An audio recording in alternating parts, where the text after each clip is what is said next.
Ma fille, assieds-toi près de moi ce soir. Tu as 20 ans maintenant, et il y a des choses qu'une mère doit dire à sa fille avant que le monde ne commence à lui parler à sa place. Tu me vois aujourd'hui sourire, travailler, prier, t'encourager, mais tu ne connais pas tout le chemin que j'ai traversé pour arriver jusqu'ici.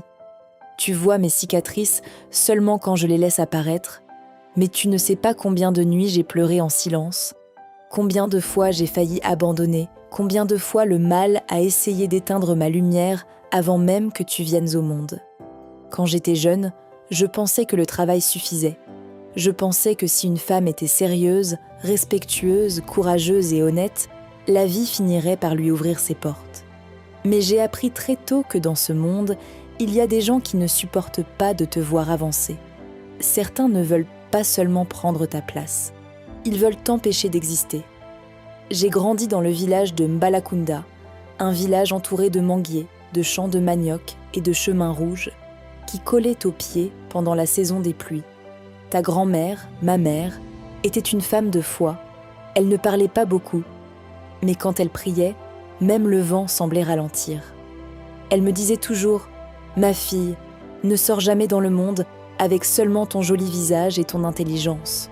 Sors avec Dieu devant toi, Dieu derrière toi, Dieu au-dessus de toi et Dieu dans ton cœur. » À l'époque, je ne comprenais pas vraiment. Je pensais qu'elle exagérait. Je voulais juste réussir, quitter le village, travailler en ville, porter de beaux habits, avoir un bon mari, des enfants, une maison paisible. J'avais des rêves simples, mais dès que j'ai commencé à réussir un peu, les combats ont commencé. Mon premier travail en ville était dans une petite société d'import-export à Lomé. J'étais secrétaire, puis assistante administrative. Je travaillais dur. J'arrivais avant tout le monde, je repartais souvent la dernière. Mon patron disait que j'étais organisée, fiable, prometteuse. Mais au bureau, certaines personnes ont commencé à changer de visage avec moi. Au début, c'était des petites remarques. Elle se croit meilleure que nous. Elle veut séduire le patron. Elle vient du village, mais elle fait la grande dame. Je souriais et je continuais. Mais un matin, tout a basculé. Je suis arrivée au travail et j'ai trouvé sur ma chaise un petit sachet noir noué avec du fil rouge. À l'intérieur, il y avait de la poudre grise, des cheveux, des épingles rouillées et un morceau de papier où mon nom était écrit à l'envers. Mon cœur s'est arrêté. Je ne voulais pas paniquer, mais mes mains tremblaient. J'ai appelé ta grand-mère. Elle n'a pas crié. Elle n'a pas eu peur. Elle m'a seulement dit « Ne touche plus rien à main nue. Prends un sachet, mets-le dedans, sors du bureau et quand tu rentreras ce soir, nous prierons. » Ce soir-là, elle m'a fait réciter une prière que je n'ai jamais oubliée. « Seigneur, tout piège posé contre mes pas retourne à la poussière. Toute langue qui parle contre mon destin perd sa force. Tout œil mauvais qui surveille ma vie devient aveugle devant ta lumière. Je marche sous ta protection. Je dors sous ta protection. Je travaille sous ta protection. Aucun mal préparé dans l'ombre ne trouvera mon adresse. » Ma fille, je l'ai récité avec les larmes aux yeux. Je ne savais pas encore que ce n'était que le début. Les semaines suivantes, ma vie professionnelle est devenue un enfer. Des dossiers disparaissaient de mon bureau. Des documents que j'avais classés correctement se retrouvaient mélangés. Des erreurs apparaissaient dans des rapports que je n'avais jamais touchés. On m'accusait d'incompétence. Mon patron, qui m'appréciait, commença à douter de moi. Et la nuit, je faisais des rêves terribles. Je me voyais marcher dans un marché vide, poursuivie par une femme sans visage qui tenait une calebasse remplie de sable noir. Chaque fois qu'elle soufflait ce sable vers moi, je tombais. Je me réveillais fatiguée, le corps lourd, comme si j'avais travaillé toute la nuit. Un jour, j'ai même perdu la voix avant une présentation importante. Pas une grippe, pas une douleur, rien. Juste plus de voix. Ta grand-mère m'a appelée à l'aube et m'a dit « Aujourd'hui, tu ne te bats pas avec ta bouche, tu te bats avec ta foi. » Elle m'a donné une deuxième prière. « Dieu vivant, rends ma voix à ma destinée. Que ceux qui ont voulu me réduire au silence entendent mon témoignage. Que ma bouche ne serve pas la peur, mais la vérité. Que mon nom ne soit pas enterré dans la honte, mais relevé dans la grâce. » J'ai prié, ma fille. J'ai prié dans ma chambre, dans le taxi, dans les toilettes du bureau. Et juste avant la réunion, ma voix est revenue. Faible, Mais elle est revenue. J'ai présenté mon travail et ce jour-là, le directeur général m'a félicité devant tout le monde. Mais au lieu que cela calme les jaloux, cela les a rendus plus dangereux. Peu après, on a tenté de détruire ma vie personnelle. J'étais fiancée à un homme nommé Alain. Je l'aimais sincèrement. Il venait d'une bonne famille, ou du moins je le pensais. Nous préparions le mariage. Ta grand-mère avait déjà commencé à garder des pagnes pour la cérémonie. Mais soudain, Alain a changé. Il est devenu distant, froid, impatient. Il disait qu'il faisait des cauchemars, où une voix lui répétait que s'il m'épousait, il mourrait pauvre. Sa mère aussi a commencé à dire que je portais une malédiction, parce qu'à mon âge, je n'avais pas encore d'enfant. Ma fille, les mots peuvent tuer plus lentement que le poison. Quand une femme entend encore et encore qu'elle est maudite parce qu'elle n'a pas d'enfant, quelque chose se brise en elle. Je pleurais en cachette. Je me demandais si Dieu m'avait oubliée. Puis un jour, une tante d'Alain m'a appelée en secret. Elle m'a dit « Ma fille, fais attention. On a amené ton nom quelque part. On veut que ce mariage échoue. On veut qu'aucun homme sérieux ne reste avec toi. » J'ai raccroché avec les mains glacées. Le soir même, Alain est venu chez moi.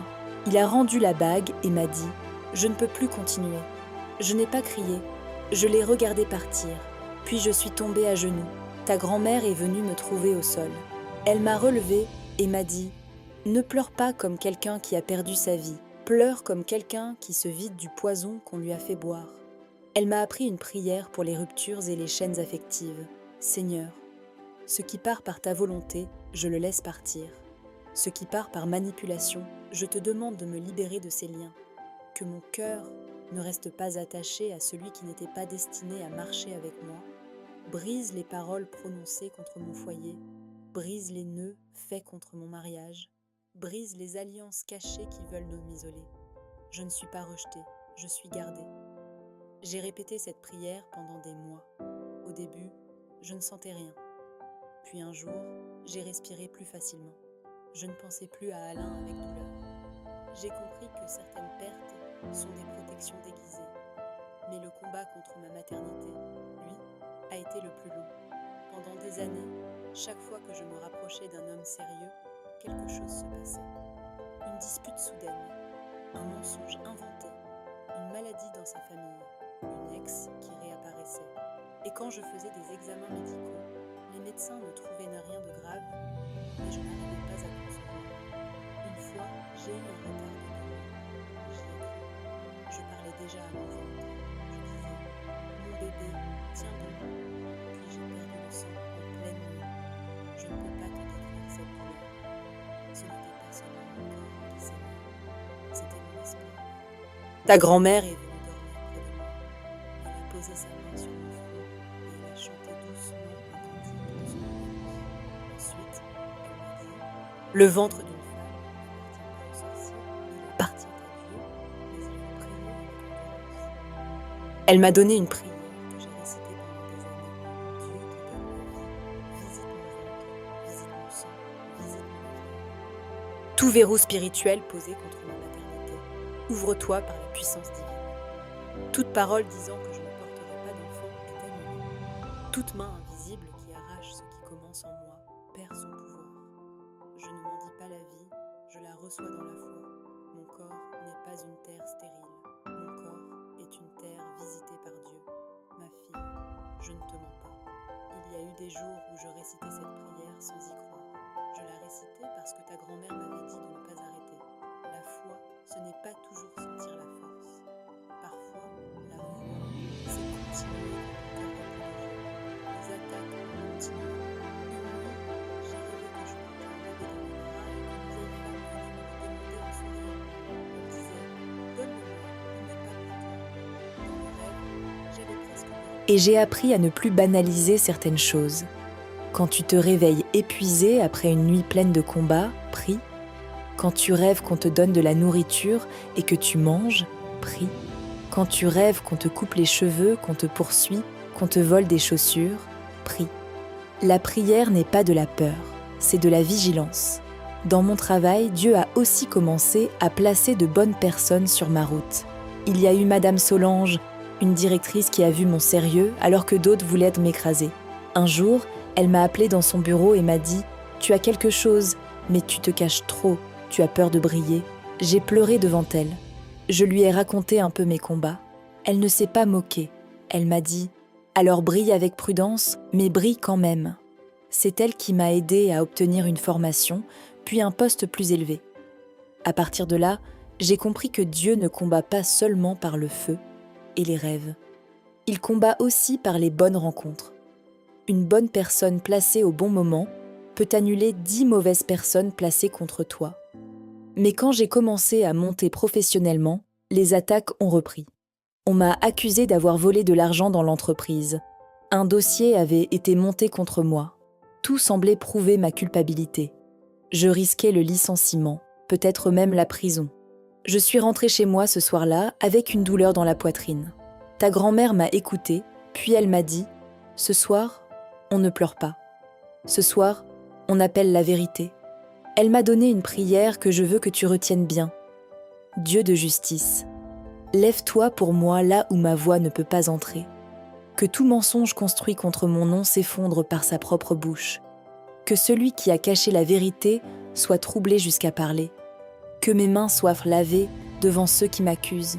Que ma réputation ne soit pas enterrée par la jalousie.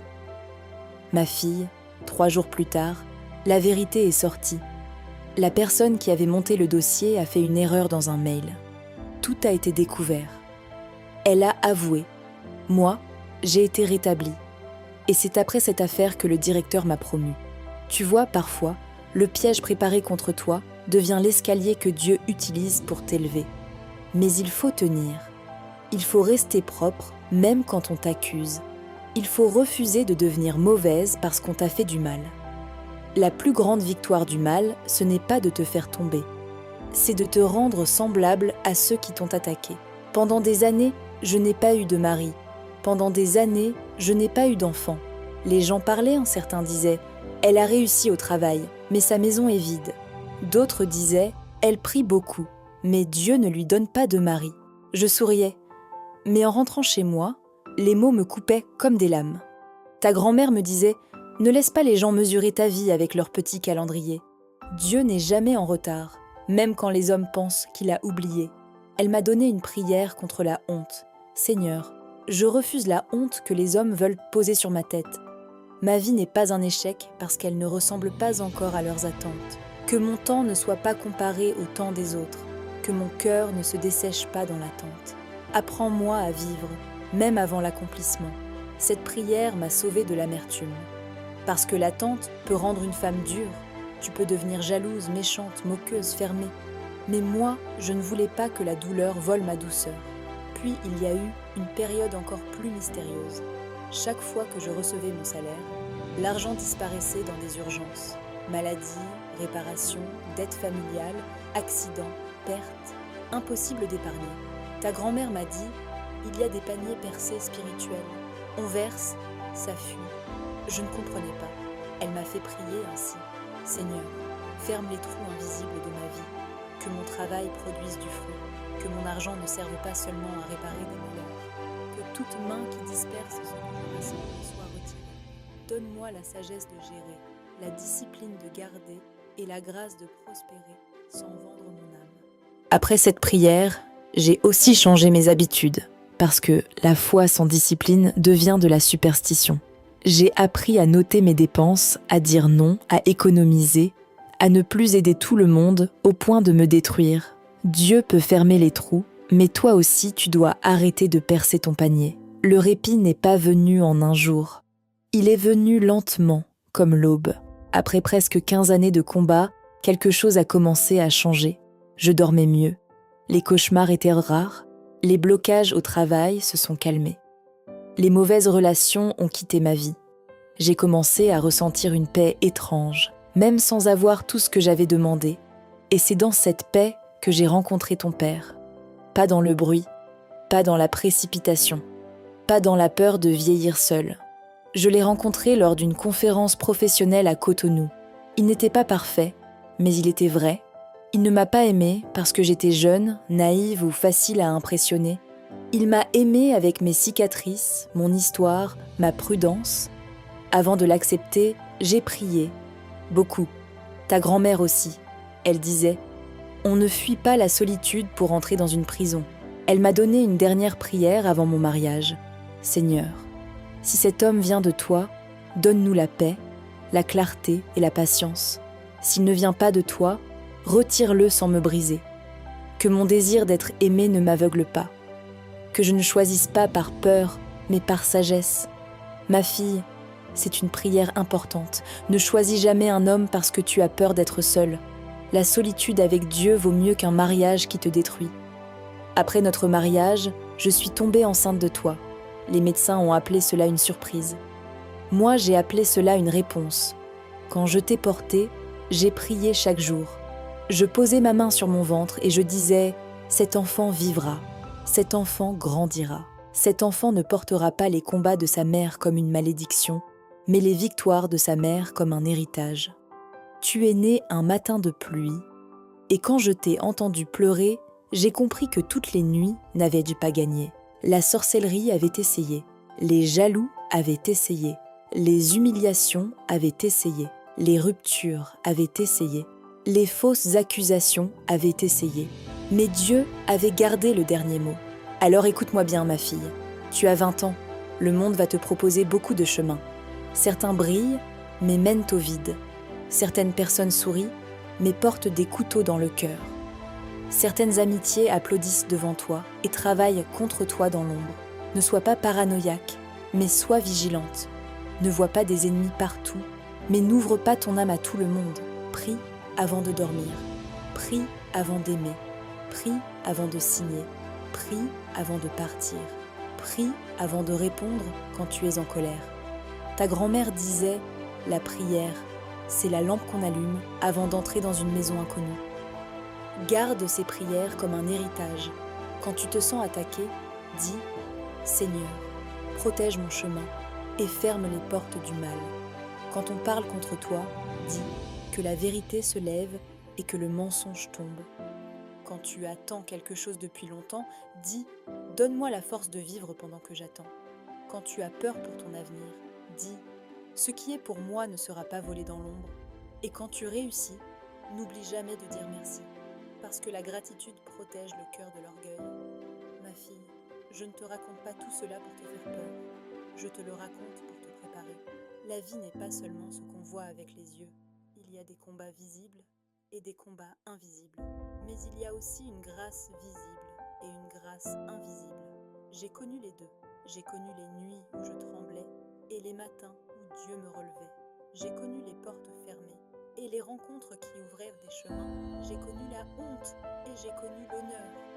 Si je suis assise devant toi aujourd'hui, ce n'est pas parce que j'ai été plus forte que les autres, c'est parce que j'ai appris à m'accrocher quand tout en moi voulait lâcher. Alors avance avec foi, travaille, étudie, respecte-toi, garde ton cœur propre, ne rends pas le mal pour le mal, mais ne sois pas naïve, pardonne, oui, mais protège-toi, aime, oui, mais ne te perds pas, donne, oui, mais ne te vide pas. Et surtout, n'oublie jamais ceci, quand Dieu décide de sauver une vie, même les ténèbres les plus organisées finissent par se tromper de chemin. Moi, ils avaient prévu que je n'aurais ni enfant, ni mari, ni paix, ni réussite. Et pourtant, tu es là devant moi. Tu es la preuve que les pronostics des hommes et les plans de l'ombre ne sont pas plus forts que la foi. Tu es mon témoignage vivant. Et maintenant, c'est à toi de marcher.